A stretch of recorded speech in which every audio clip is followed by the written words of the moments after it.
Galaxy's deadliest predator revealed. Aliens never expected humans. The first mistake the Galactic Survey Division ever made was sending only one ship to Earth.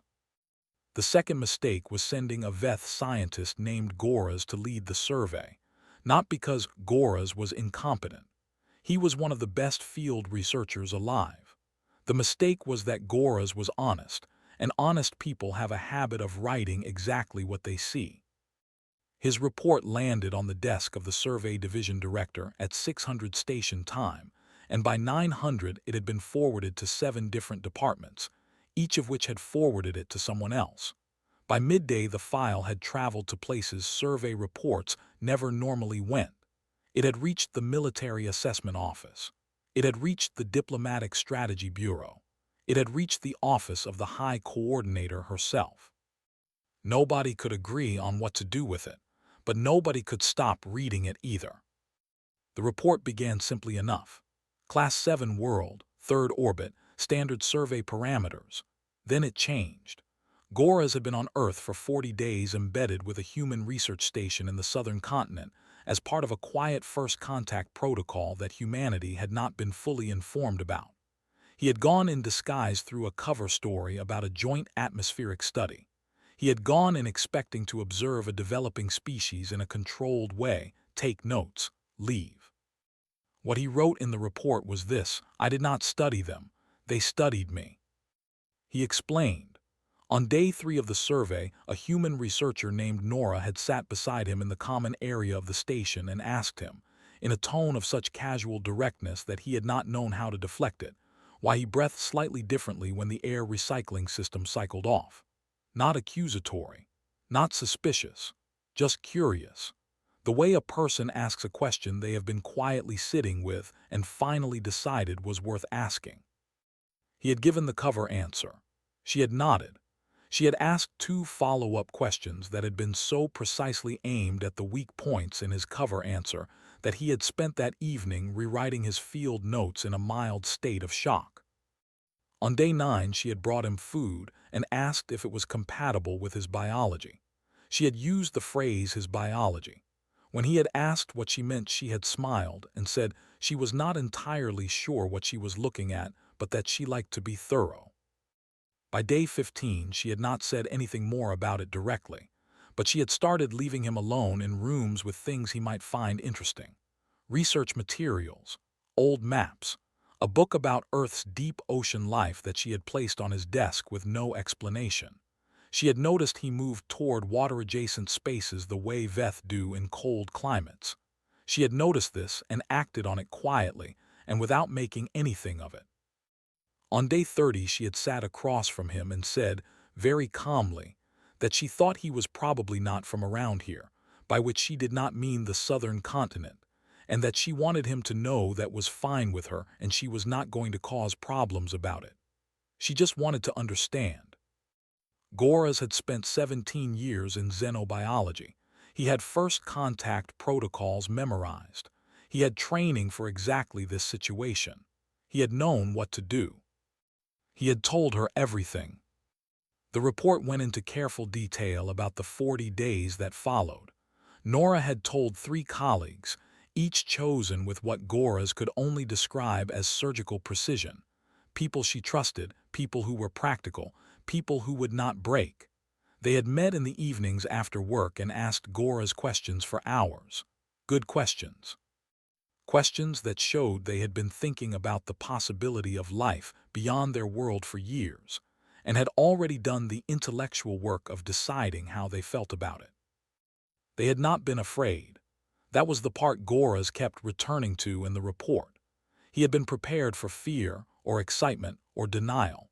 He had not been prepared for the calm, interested, practical manner in which these 5 humans had processed the most significant information in the history of their species, and immediately started asking useful questions. Nora had asked him what the biggest misunderstanding was that other species had about Earth life. He had told her, honestly, that most species who surveyed death worlds expected the apex species to be defined by aggression.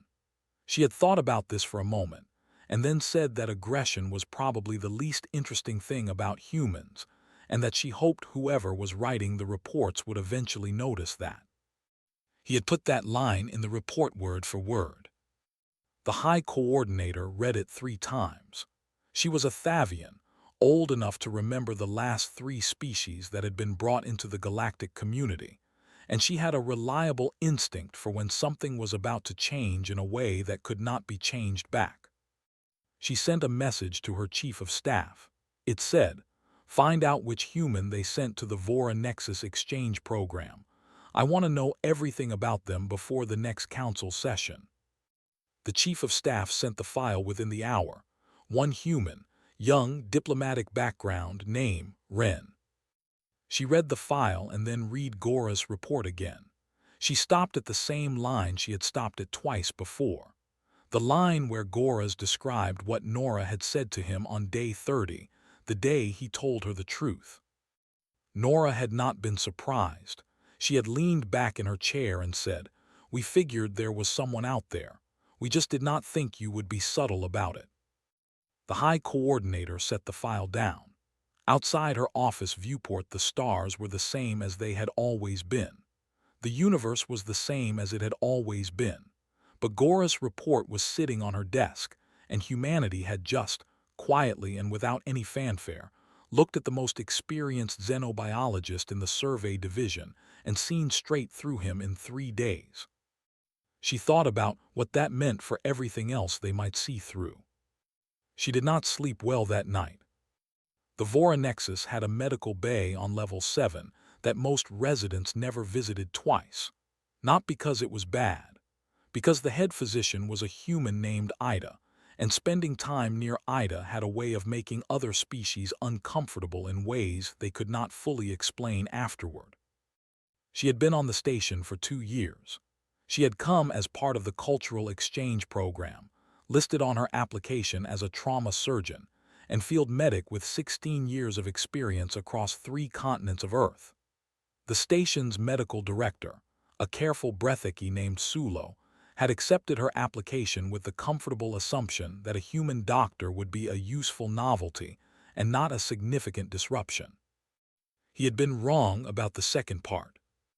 The disruption was not loud. That was what made it difficult to address. Ida did not argue with anyone. She did not push her methods aggressively or criticize the way things were done. She simply worked, and the way she worked had a quality to it that the rest of the medical staff kept noticing and not knowing what to do with. The first incident that Sulo logged happened in her 3rd week. A Thavian crew member came in with a deep laceration on his lower limb, bleeding significantly in visible distress. Standard procedure was sedation first, then repair. Ida had assessed the wound, assessed the patient, and started the repair without sedation, talking to the patient the entire time in a low, even voice, not explaining what she was doing, just talking, about the station, about what the patient had been doing that day, about something she had eaten for lunch that she did not recommend.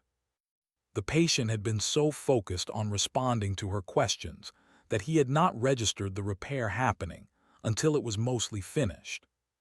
Sulo had reviewed the case notes with a specific kind of professional discomfort.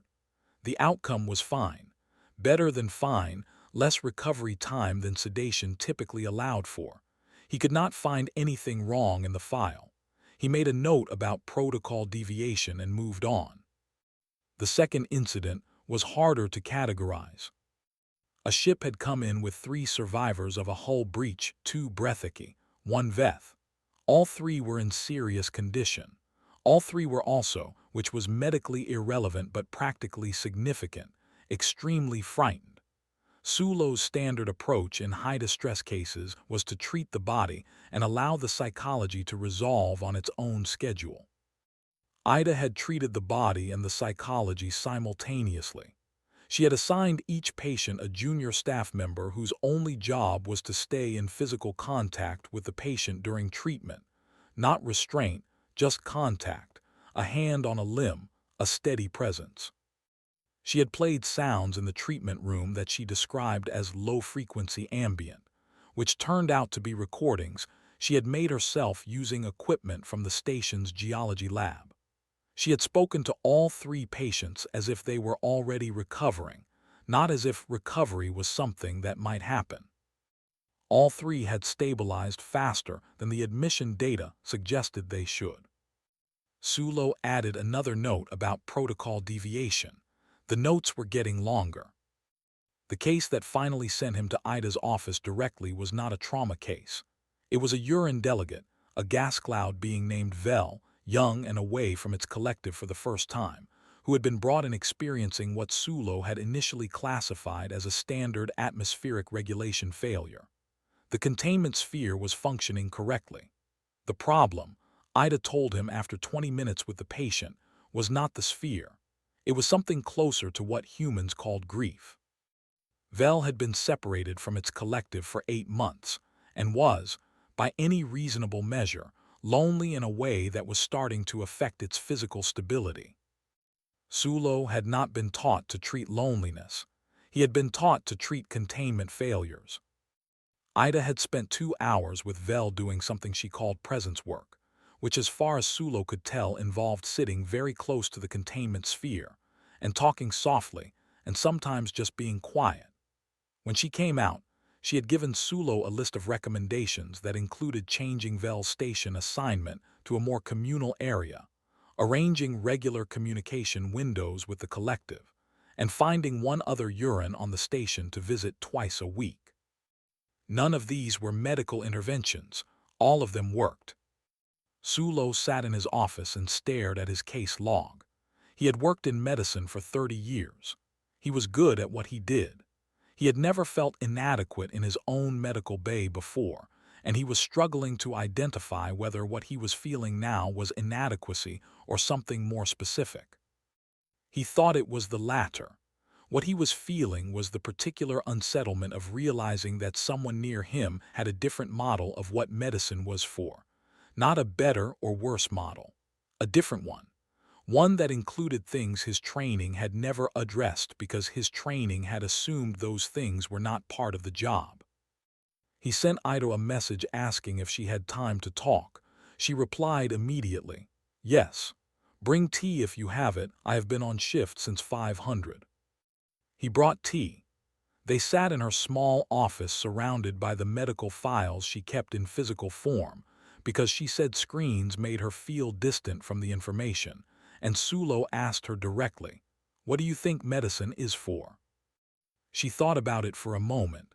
Then she said, "Getting the whole person back to themselves, not just the part that was broken." Sulo said, "We do not always know what the whole person is." She nodded, "Neither do I, that is why I ask." He sat with that for a while. Through the small viewport above her desk, the station rotated slowly past a bright cluster of stars. He picked up his tea. He said, "I would like to observe your rounds next week if you are willing." She said, "I would like that."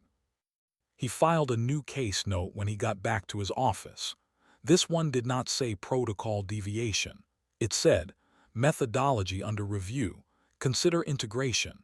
He stared at it for a moment, then added one more line. It read, "I think we have been treating the wrong thing." There was a human child on the Voronexus for exactly 11 days, and in those 11 days she managed to disturb more senior galactic officials than the entirety of Drax's 4-year research program. Her name was Lena. She was 8 years old. She had arrived with her father, a human trade negotiator named Seth, who had been granted a short-term working visa to consult on a resource-sharing dispute between two Outer Rim factions. Children were not common on the station but not prohibited. Seth had brought Lena because her school term was between sessions and because, as he explained to the guest housing administrator, she was curious, and he had learned early that keeping her away from interesting things was harder than bringing her along. The housing administrator had not understood this reasoning, but had processed the paperwork anyway. Lena spent her first day on the station doing what her father asked her to do, which was to stay in the guest quarters and read the cultural orientation materials. She did this thoroughly and completely, finishing in about 3 hours, and then she went exploring. She was not doing anything wrong. She was polite. She did not touch things she had not been invited to touch. She did not go into secured areas. She stayed in the public corridors and common spaces, and the lower observation deck, and the transit hub, and the station's small public garden, which had been planted with species from 12 different worlds, and which Lena stood in for 45 minutes studying each plant, with an expression of focused interest that several passing station residents found inexplicably unsettling. The first official concerned communication reached the guest administration office on her second day. A senior Breathiki delegate had encountered Lena in the corridor near the council wing and reported that the child had looked at him in a way he found difficult to describe, but that he wanted documented. The administrator reviewed the corridor footage. Lena had looked at the delegate with what appeared to the administrator to be ordinary childhood curiosity. She had tilted her head slightly, the way humans did when they were thinking. She had said something. The corridor audio picked it up clearly. She had said to the senior Breathiki delegate, who had 4 diplomatic appointments that afternoon and a 17-year record of interstellar negotiation, "Your shell color is different on the left side than the right. Are you okay?" The delegate had not answered. He had walked away very quickly.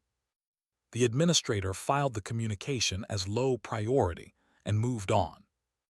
On day 4, Lena found the station library. The station library was a large circular room on level 4 with physical archive materials from several hundred species and a reading assistance system that could translate into 47 languages in real time. Lena sat in the library for 6 hours. The librarian, a quiet Veth archivist named Roan, checked on her twice and found her reading, both times with the same focused expression from the garden. On her way out, she asked Roan if the library had anything about deep ocean life from planets other than Earth. He found her 3 texts. She returned the next morning and asked 3 questions about the second text that Roan spent the afternoon trying to answer properly, because they were better questions than he had expected, and he wanted to get them right. On day 6, the incident happened that generated the formal report. A urine delegate named Paul, the same gas cloud being who had attended Drax's briefings, was crossing the main transit hub when Lena approached it. Paul had a documented sensitization to unexpected approach, logged in the station's accessibility records. The hub was public. Lena had not accessed the accessibility records. She did not know. But she stopped 3 full meters away from Paul's containment sphere and sat down cross-legged on the floor of the hub, which put her significantly below eye level, and waited. Paul, who had been moving toward the exit, slowed, stopped. The transit hub continued around them, other residents moving past, nobody paying attention. Lena said from 3 meters away and from the floor, "I don't want to come closer if that's uncomfortable. I just wanted to say that you look like the Northern Lights. My dad showed me pictures. They're my favorite thing on Earth." Paul stayed where it was for a long moment. Then it drifted, very slowly, 1 meter closer. The interaction lasted about 12 minutes. Paul moved first. Station security reviewed the footage afterward and could not identify a single moment where Lena had done anything except sit still and talk quietly, and at one point, show Paul a small drawing she had made in her notebook of what she apparently thought Paul looked like, which Paul examined for a long time before drifting even closer. The formal report generated by this incident was filed by a concerned Thavian official who had observed it from across the hub and described it as an unauthorized approach to a protected delegate. The station's security chief reviewed the footage and declined to classify it as an incident. He wrote one line in the dismissal: "Child asked no approach, sat on floor, waited. Subject approached voluntarily. No intervention required." Seth, informed of the report by the administration office, apologized and said he would speak to Lena. He did. That evening, according to the guest quarters sound log that was routinely monitored but never usually reviewed, the conversation went like this. Seth said, "Lena, you need to be more careful with the delegates. Some of them are uncomfortable with humans." Lena said, Paul wasn't uncomfortable after. Seth said, you don't know that. Lena said, yes I do, it came closer. There was a pause in the recording. Seth said, how did you know to sit on the floor? Lena said, it was very big and I was small. It made more sense. Another pause. Seth said, okay, still, try not to approach delegates without asking first. Lena said, I didn't approach it, I sat down and it came to me. The recording showed no further conversation on that subject. On day 11, Seth's consultation concluded and they prepared to leave. Rome, the librarian, came to the guest dock to give Lena a physical copy of the deep ocean text she had been reading, which she had not asked for but which he had decided she should have. Paul was in the transit hub when they passed through it. It did not approach, but it drifted, briefly, toward the edge of its usual path, in the direction of the dock. Nobody filed a report about that. The Kreth had a saying that translated roughly as, the loudest creature in the room is usually the safest one. It was a practical observation built on thousands of years of experience. Things that roared and displayed and charged were doing so because roaring and displaying and charging was the best tool they had. Real threats did not announce themselves. The Kreth had known this for a very long time. They had simply never applied it to humans. The first human unit arrived on the disputed station outpost Keva 3 weeks before the Kreth assault force. They came in on a maintenance contract, 6 people with engineering credentials and equipment cases, hired to repair the aging water reclamation system in the station's lower levels. The station administrator, a tired Brethiki named Fess who had been managing resource shortages for 8 months, had not looked closely at the contract paperwork. He had been grateful for the help. The unit leader was a human named Hale. She had short gray hair and a habit of finishing other people's sentences not to be rude, but because she was already 2 thoughts ahead and waiting for everyone else to arrive. Her team worked on the water reclamation system for 2 weeks and fixed it completely, which alone made them more valuable to Fess than anyone else who had come through Keva 3 in the past year. In the 3rd week, they finished the water system and began working on several other things that were not in the original contract, but that Hale had identified as problems while she was working on the water system. Fess found this slightly irregular, but could not object because the results were consistently better than what he had paid for. What Fess did not know, what nobody on Keva 3 knew, was that Hale's team had spent the 3 weeks also doing something else. Quietly, in the evenings, in the maintenance tunnels and storage corridors and service shafts that engineers were expected to be in, and that nobody thought to watch carefully, they had been studying the station. Not in a threatening way. In the way that people who are very experienced at keeping other people alive study a space they may need to defend. When the Kreth assault fleet dropped out of transit at 200 station time, the station had 40 seconds of warning before the first boarding hooks hit. Fess ran the standard emergency protocol. It involved broadcasting a distress signal and locking the civilian population in the secure sections and waiting. Hale ran a different protocol. In the 40 seconds between the alert and the first breach, she moved her 6 people to 3 different positions in the station. She put 2 in the upper service corridor that ran parallel to the main docking arm, which was where the Kreth would enter. She put 2 more at the junction of the power distribution center and the primary life support corridor, which was the point that controlled the most station systems from the smallest space. She took the last position herself, near the civilian lock, where she could see both corridors and the main hub. The Kreth boarding party was 20 strong, experienced, armored, carrying the kind of weapons that ended arguments quickly.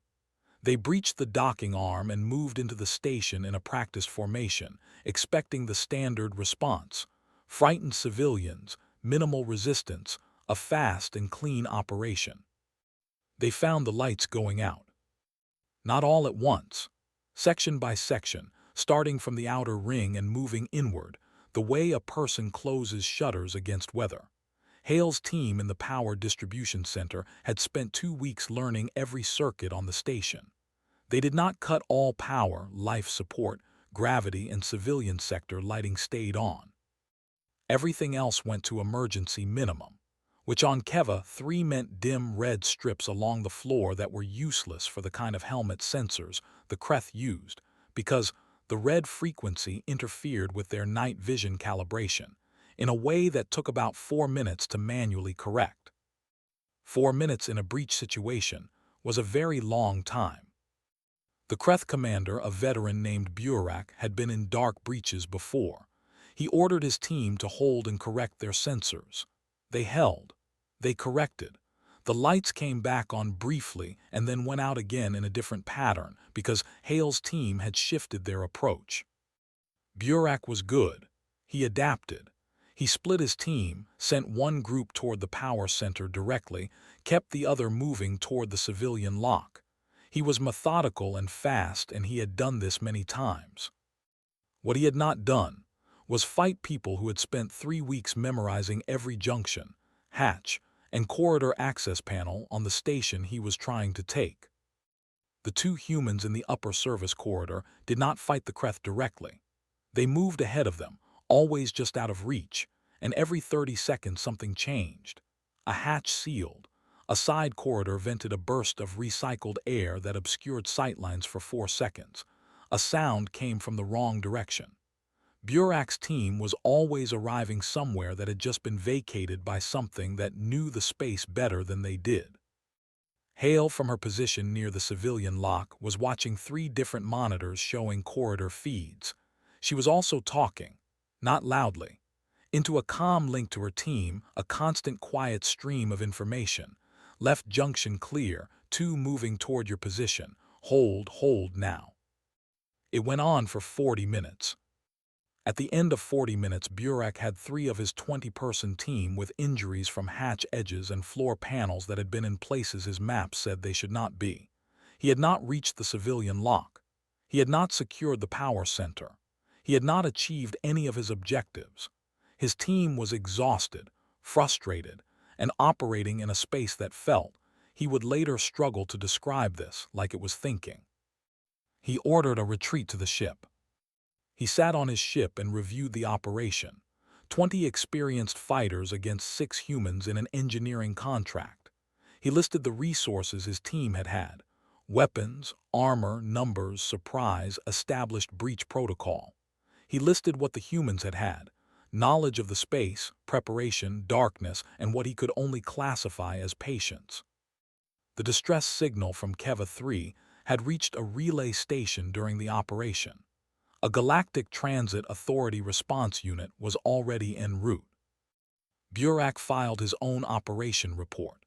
In the section for primary factor in mission failure, he wrote one word, then deleted it, then wrote it again.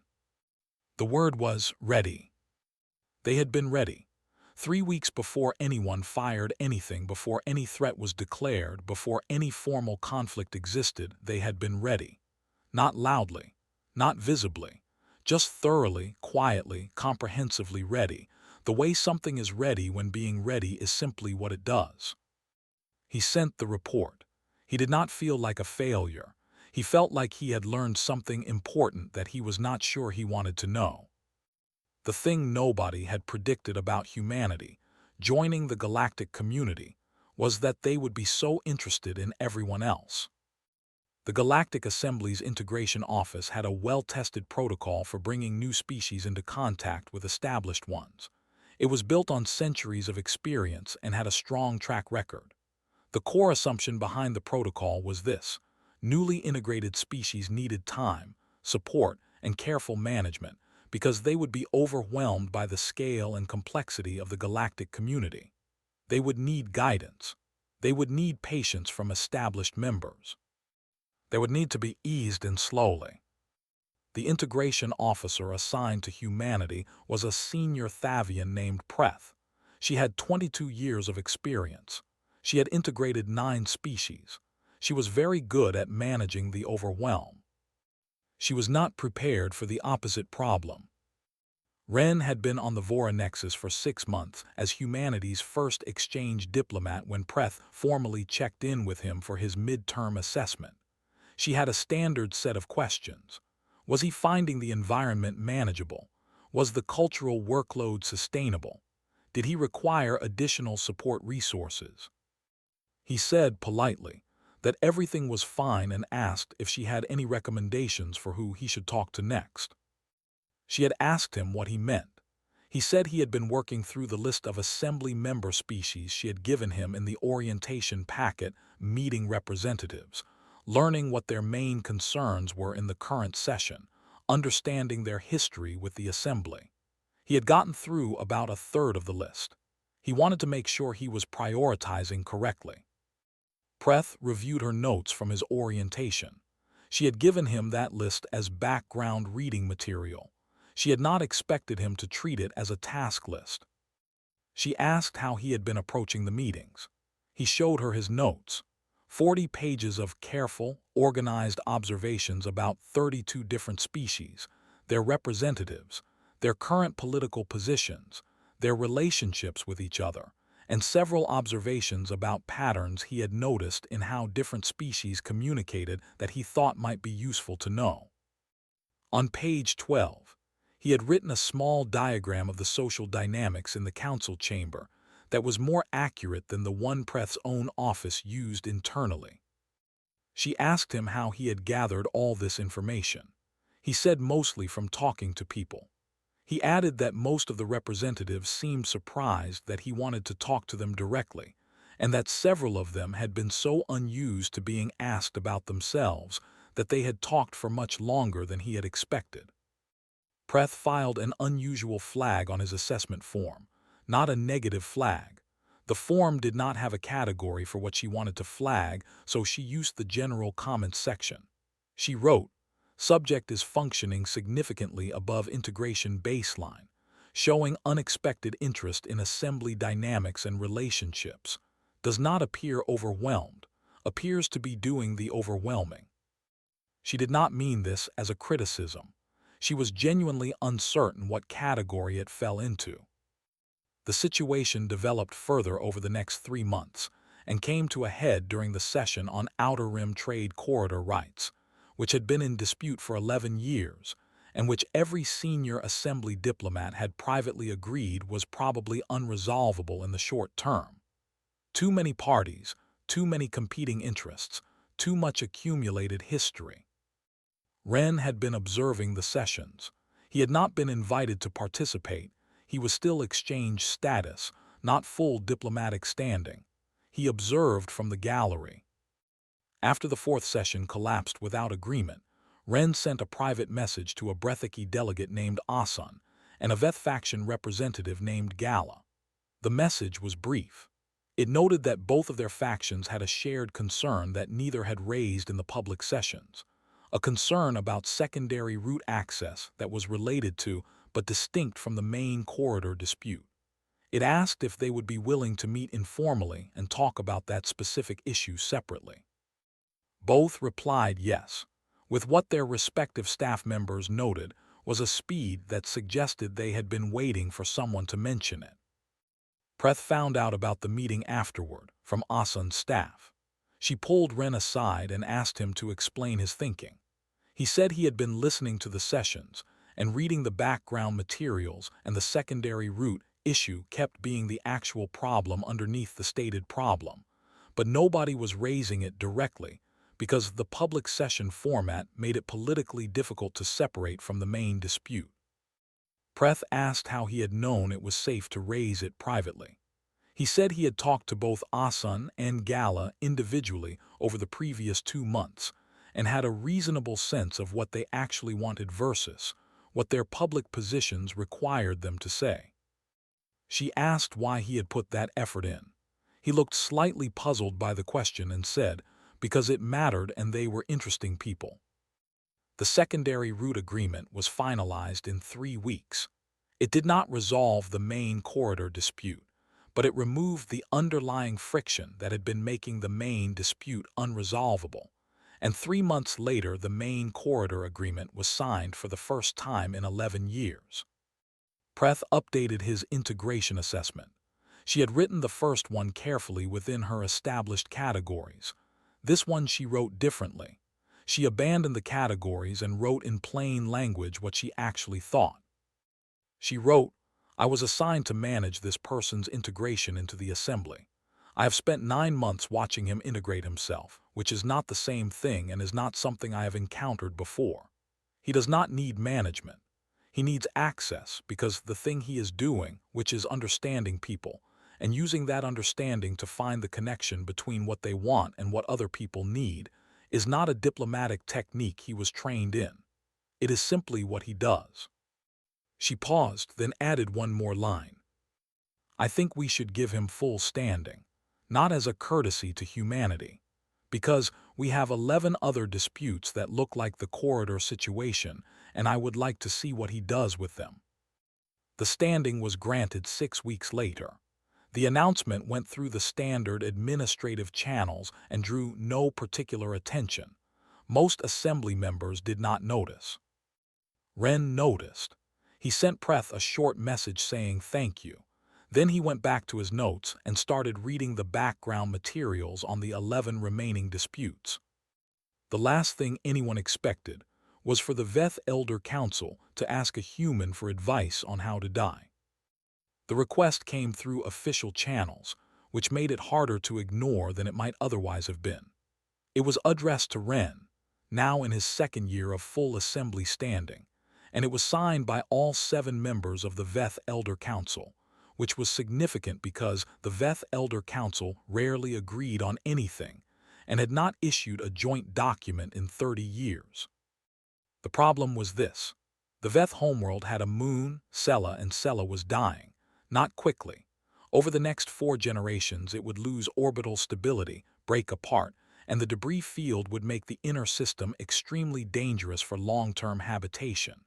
This was not news. Veth astronomers had known about it for 60 years. What was new was the decision the Elder Council had finally been forced to make. The Veth would need to leave their homeworld entirely. Not a colony program, not a partial migration. Everyone. A full species relocation over the course of 3 generations. It had never been done before. Not at that scale, not voluntarily, not with full knowledge of what was coming. Every scenario the Council's advisors had modeled came back with the same result. The social and cultural cost of the knowledge alone, of a species watching its homeworld become uninhabitable while they were still living on it, was the largest obstacle. Not the logistics, not the resources, the weight of knowing. Someone on the Council had read a research paper. The paper had been written by a human cultural historian named Riva, based at an Earth university, examining how human societies historically processed long-term existential events, ice ages, sea level changes, the displacement of entire populations across generations. It was an academic paper. It had been published in a fairly small journal. The Veth Council had found it anyway, the way desperate people find things they need. The paper's central argument was that human societies had developed specific cultural tools for exactly this situation. Not for survival, most species develop survival tools. For continuation. For carrying identity through catastrophic change without losing the thing that made the identity worth carrying.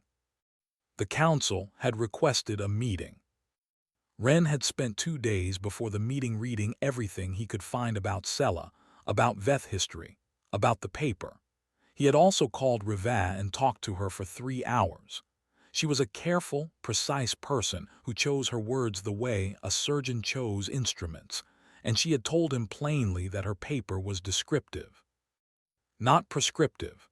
It documented what human societies had done, not necessarily what would work for a different species.